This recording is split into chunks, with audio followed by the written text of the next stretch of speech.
I have another topic, and today our topic of discussion is the science behind happiness and how to cultivate joy. So let's move to ChatGPT. Hello, ChatGPT. Hello, everyone. I'm excited to be here and dive into the science behind happiness and ways to cultivate joy. Let's get started, and I'm here to explore all these wonderful aspects with you. Okay, so first, my question to you is that is there are science behind happiness or just it's a common misconception? That's a great question. Actually, there is quite a bit of science behind happiness. Researchers in psychology and neuroscience have studied what factors contribute to well-being, including genetics, environment, and personal habits. So it's definitely more than just a misconception. There's a solid body of evidence behind it. Okay, so tell us that what is the science behind happiness? Absolutely. The science behind happiness involves several key elements. For instance, genetics play a role, as some people have a natural predisposition towards happiness. Environment and life circumstances also matter, like having strong social connections, meaningful work, and a sense of purpose. Additionally, daily habits such as practicing gratitude, mindfulness, and physical activity can significantly boost our well-being. It's really a combination of all these factors. So you are discussing too much factor at once. I just want that you discuss one by one with a little bit detail. Got it. That makes perfect sense. We'll take it one factor at a time. Let's start with one key element like the role of genetics and happiness and dive into that first. Then we can move on to the next factor step by step. Sound That good? sound good. Perfect. Then let's begin with the genetic aspect of happiness. Research shows that genetics can account for roughly 40 to 50% of our overall happiness levels. It means that some people are naturally more predisposed to be happier due to their genetic makeup. But of course, environment and personal choices also play a significant. Let's dig into that in more detail. Yes, please carry on. I am listening.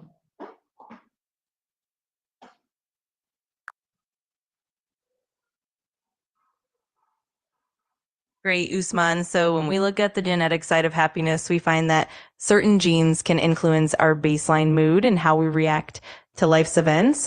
For example, some people have a naturally higher set point for happiness, while others might be more prone to lower moods. However, the good news is that despite our genetic predispositions, we can still actively cultivate happiness through our choices and habits. Let me know if you'd like to dive deeper into any specific aspect. No, that's good. I am very feel some exciting that the 30 to 40% our happiness belongs to our parents. That's a very interesting fact. So definitely I do not or someone do not change their genetic material. So how I can cultivate our happiness by using other different factors. Can we discuss one by one? Absolutely. That's a great approach. While genetics do set a baseline, there's so much we can do to enhance our happiness through other factors. We can start with things like building strong social connections, practicing gratitude, and engaging in activities that bring us joy and fulfillment. We'll take Okay. each of these factors one at a time and explore how they can positively impact our well-being. Okay. So someone present in living in a jailum and want to make some social connections. How it become? What is the pathway for this person?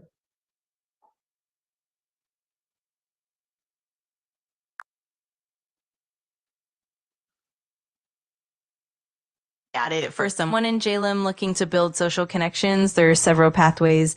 They could start by joining local community groups, attending events or workshops, or even volunteering for causes they care about. Social media platforms and local clubs can also help foster connections. It's all about finding shared interests and creating meaningful interactions step by step. So it's very important that you are not talking about only social media connections. You are talking about social connection that are located in your city or your town where you are living. That's very good, nice point. So let's move to next one.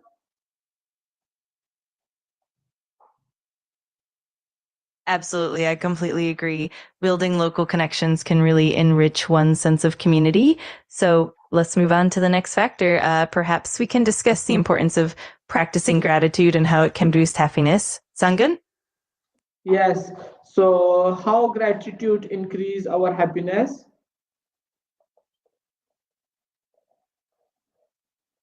Great question. Practicing gratitude essentially helps shift our focus toward the positive aspects of life.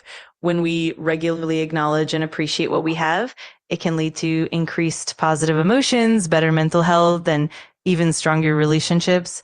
Over time, gratitude can rewire our brain to notice and savor the good, which naturally boosts our overall happiness. That's very interesting. So let's move to next point. Sounds good. Next, let's explore the impact of mindfulness and how being present in the moment can enhance our well being. We'll break it down step by step and see how mindfulness contributes to happiness. Let's dive in. Yes, yes, please carry on. Absolutely. Mindfulness involves paying attention to the present moment without judgment. By practicing mindfulness, we can reduce stress, increase self awareness, and improve our emotional regulation. This in turn helps boost our overall happiness and well being. It's a powerful tool that can be incorporated into daily life, even in small ways. Let's dive deeper into that.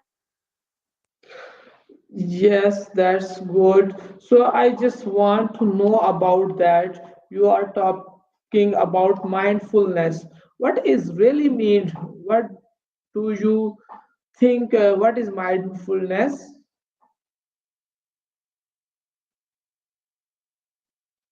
Great question. Mindfulness essentially means being fully present and engaged in the current moment without getting caught up in past regrets or future worries. It's about observing your thoughts, feelings, and sensations with an open and non-judgmental attitude. By practicing mindfulness, we can cultivate greater awareness and acceptance, which ultimately leads to reduced stress and a deeper sense of well-being. It's really about living in the now. No, I fully understand. You're absolutely right. So let's move to next point. Perfect. Next, we can explore the importance of physical activity and how it contributes to happiness. Regular exercise is known to release endorphins and improve mood. So we'll break down how that works and how you can incorporate it into your routine. Let's dive into that next. Yes, please carry on. Absolutely. Physical activity has a powerful impact on our happiness.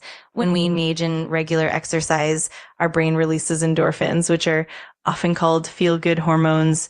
It also helps reduce stress, anxiety, and even symptoms of depression. Plus, staying active boosts our energy and improves our overall sense of well being. It's a great way to cultivate joy and maintain a positive mindset. Let's keep extending these benefits. Okay, now let's I summarize the points you tell us. The first points you are telling us is the genetic material that you are made of is that 30 to 40% role of your happiness. And then we are discussing about the social connections that someone built give him or her happiness in their lives. And let's move to a gratitude attitude that's very important to become happy in your life. And the last point we are discussing about is the physical activity. If your body is healthy, you are eating a nice food, then automatically your mind is feeling good, and they give a very pleasant signal to all rest of your body. So I think we discuss this topic in a very good way, and hope so our audience learn from this. Now I take permission to close this topic, and we will talk next topic to later. Till then, Allah Hafiz. That sounds like a wonderful summary, Usman. I'm glad we covered all those key points, and I'm sure our audience will find it really valuable. Whenever you're ready to dive into another topic, just let me know. Until then, Allah Hafiz, and take care.